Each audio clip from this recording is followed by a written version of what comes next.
mbokk yi nañu bari lool lu ñuy julli ci yonentu Muhammad sallallahu alayhi wa sallam. bokk na mandarga yu wane ni yàlla dafa bëgg jaam bi te yàlla na yàlla bëgg ñu ñun ñëpp. yàlla nañu yàlla boole ci ñi nga xam ne naan ñii bëgg naa leen allahu akbar ne bëgg naa yàlla lu yomb la waaye est ce que yàlla bëgg nañ yàlla nañu yàlla bëgg ñun ñëpp bokk yàlla nañu yàlla yërëm ñun ñëpp boole ci ay xaritam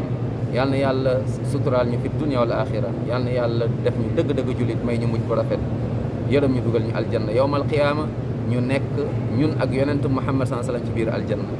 bokk na lu ñuy may ñu nekk ak moom yawmal qiyaama biir aljanna mooy topp sunnaam topp jàngaleem Muhammad sallallahu alayhi wasallam te loolu rek doyuñu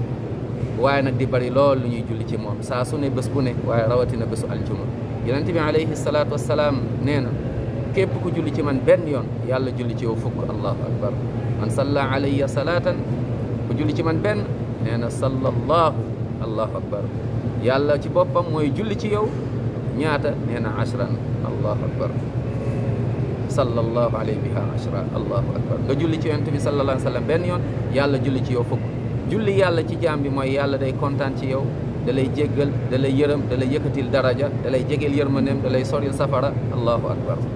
kon nañu bari loolu ñu julli ci yonent Muhammad sallallahu alayhi wa sallam allahumma salli wa sallim wa barik ala nabina Muhammad ñu yem nag mooy ci lu yonent bi jàngale julli bu mu jàngale wala ñu ne allahumma salli ala muhammad wa ala ali muhammad kama sallayta ala ibrahim wa ala ali ibrahim innaka hamidun majid allahumma barik ala muhammad wa ala ali muhammad kama barakta ala ibrahim wa ala ali ibrahim innaka hamidun majid ak yeneen façon ci julli ci yonent bi sallallahu alayhi wasallam yoo xam dafa sax ci alquran sax ci sunna yonent bi muhammad sallallahu alayhi wasallam mbokk yi allahu akbar yàlla nee na moom yàlla ca suratul ahzab mooy avant dernière page ba verset 56 moom yàlla day julli ci yonent bi sallallahu alayhi wasallam nee na malaaka yi dañuy julli ci yonent bi sallallahu alayhi wasallam nee na yéen way ngëm yi julli leen ci yonent bi Muhammad sallallahu alayhi wasallam allahu akbar yàlla moo ñu ko digal moom da koy def moom malaaka yi yàlla ne inna allaha wa malaikatahu yusalluna ala